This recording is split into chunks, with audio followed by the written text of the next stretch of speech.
Bismillahirrahmanirrahim. Assalamualaikum warahmatullahi wabarakatuh. Alhamdulillahirabbil alamin. Wassalatu wassalamu ala sayyidina Muhammadin wa ala alihi wa sahbihi ajmain. Yang saya hormati rekan-rekan unsur Porpinda Kabupaten Tanjung Jabung Barat atau yang mewakili, yang saya hormati Kepala Kementerian Agama Tanjung Jabung Barat, yang saya hormati Saudara Wakil Bupati terpilih yaitu Saudara Sakit, yang saya cintai dan yang kita muliakan Syekh Ali Saleh Muhammad Ali Jabir, dai kita yang berada hari ini alhamdulillah di hadapan kita semua, pengurus Masjid Sepakat dan pengurus HIMUTT, pengurus Yayasan TPQ dan TPA Irsyadunas, bapak-bapak, para ahli ulama, terik pandai, tua-tua tenganai yang tidak saya bisa sebutkan satu persatu, kaum muslimin dan muslimat yang dimuliakan Allah. Mengawali sambutan ini sejenak, marilah kita memanjatkan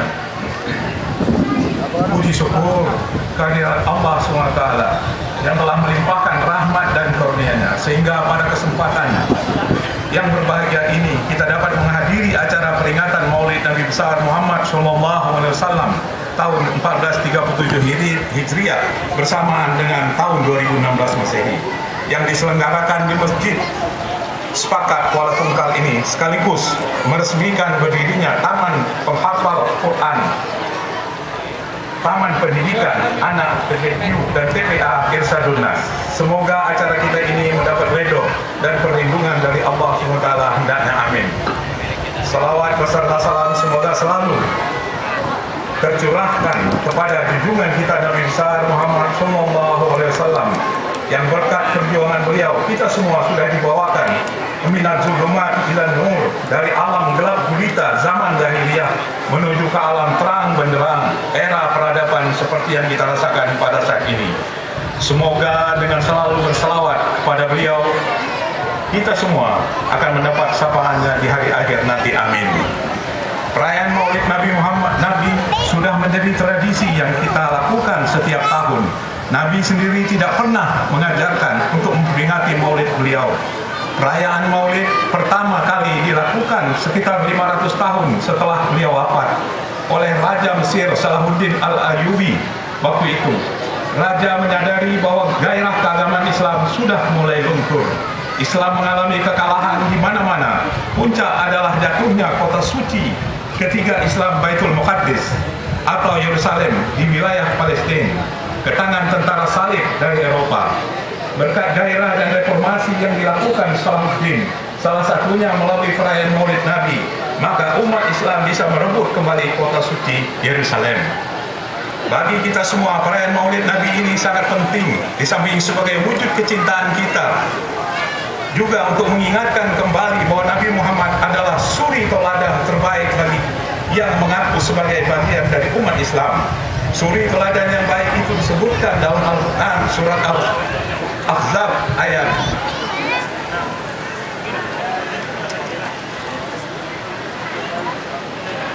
Bismillahirrahmanirrahim. Laqad kana lakum fi Rasulillahi uswatun hasanah liman kana yarjullaha wal yawmal akhir wa dzakarallaha katsira. Sesungguhnya telah ada pada diri Rasul Allah itu suri teladan yang bagimu, yaitu bagi orang-orang yang mengharapkan rahmat Allah dan kedatangan hari kiamat dan yang banyak menyebut nama Allah. Karena itulah kita diperintahkan bersalawat kepada Nabi. Hebatnya lagi, perintah bersalawat ini berbeda dari perintah yang lain.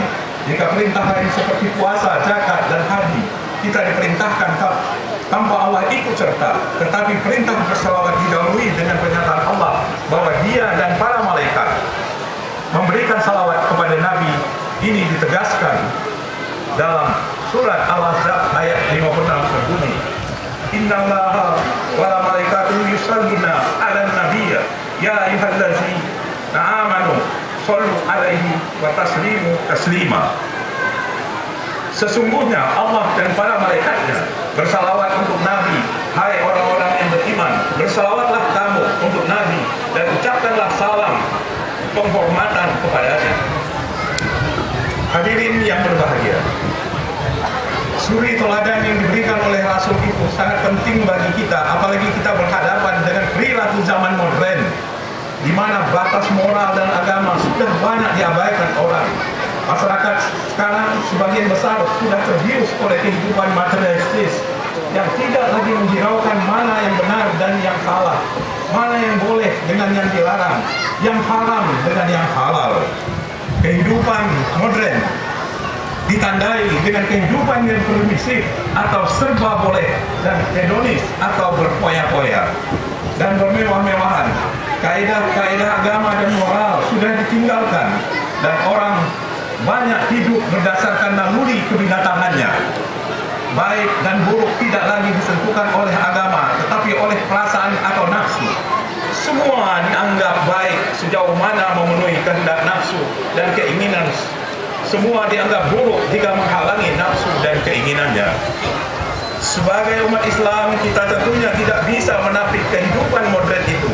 Tetapi dengan ajaran Islam yang suci dan benar, kita bisa mengekang perilaku primitif dan hedonis yang merupakan dampak dari kehidupan modern itu. Dengan ajaran Islam yang sudah terbukti benar dan unggul selama ribuan tahun itu, kita diharapkan bisa meredam akibat negatif yang ditimbulkan oleh kehidupan modern ini.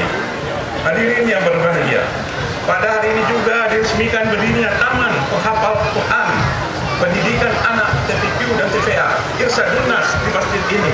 Saya menyambut gembira atas berdirinya TPQ TPA ini sebagai wujud tanggung jawab dan usaha masjid ini dalam memperkenalkan Al-Quran kepada anak-anak usia dini. Di samping itu, anak-anak juga dibiasakan untuk menghafal Al-Quran pada usia yang masih kanak-kanak.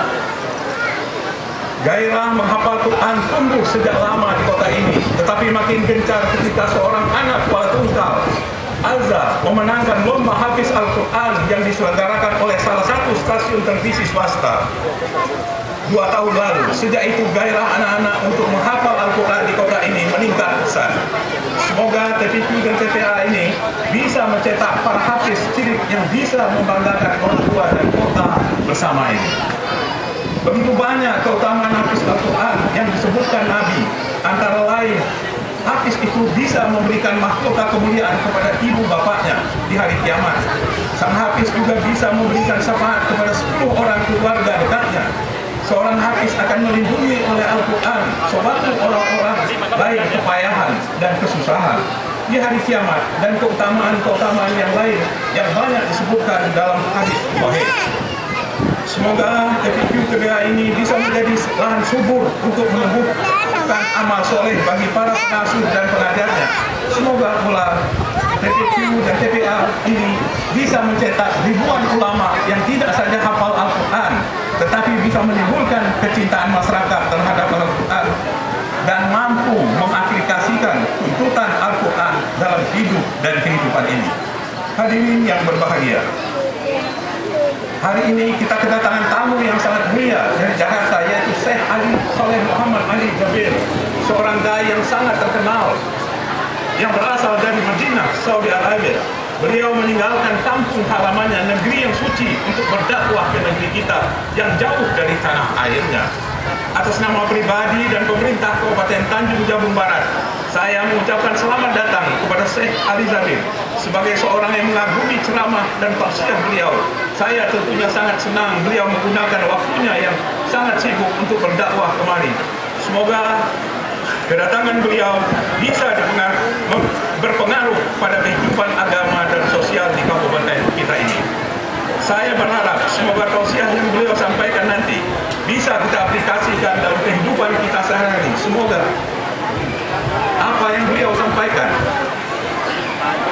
bisa menambah iman dan ketakwaan kita kepada Allah SWT. Dan yang amin. Hadirin yang berbahagia,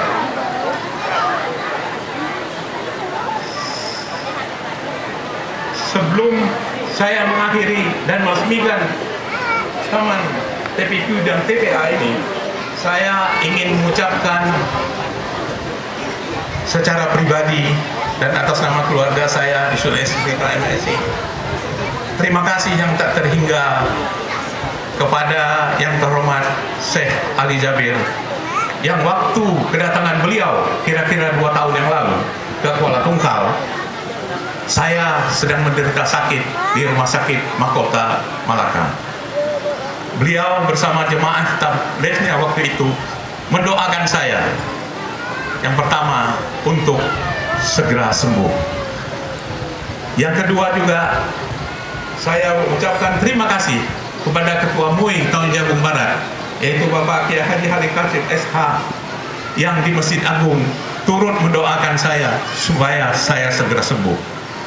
Yang ketiga, saya mendoakan, saya berterima kasih kepada seluruh calon jemaah haji waktu itu, asal Tanjung Jabung Barat musim haji tahun 2014, mendoakan saya di Tanah Suci untuk sembuh. Alhamdulillah, berkat doa itu saya diberikan rahmat oleh Allah dan dapat berjalan dan berdiri melaksanakan tugas pembangunan untuk masyarakat Tanah Jabung sampai hari ini.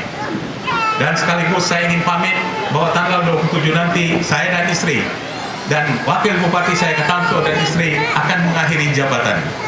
Sebagai seorang putra tunggal, kelahiran tunggal, dari kecil saya sudah tahu SD Irsadunas ini. Inilah yang dapat saya persembahkan untuk masyarakat Tanjung Jabung, kota kelahiran saya ini. Mudah-mudahan Tuhan selalu melimpahkan rahmat dan hidayah kepada masyarakat Tanjung Jabung Barat, terhindar dari musibah dan dilimpah ruahkan rezeki dari Allah SWT. Demikianlah yang dapat saya sampaikan dengan mengucap Bismillahirrahmanirrahim. Taman Penghafal Quran, Taman Pendidikan Anak, TPQ, TPA, Irsadunas, Masjid Sepakat Kuala Tungkal. Dengan ini kami resmikan mulai melaksanakan kegiatannya. Amin ya Rabbil Alamin. Semoga Allah SWT selalu menimpahkan taufik dan rahmatnya kepada kita semua. Lebih dan kurang saya mohon maaf, dan kepada Allah saya mohon ampun. Billahi taufik wal hidayah. Wassalamualaikum warahmatullahi taala wabarakatuh.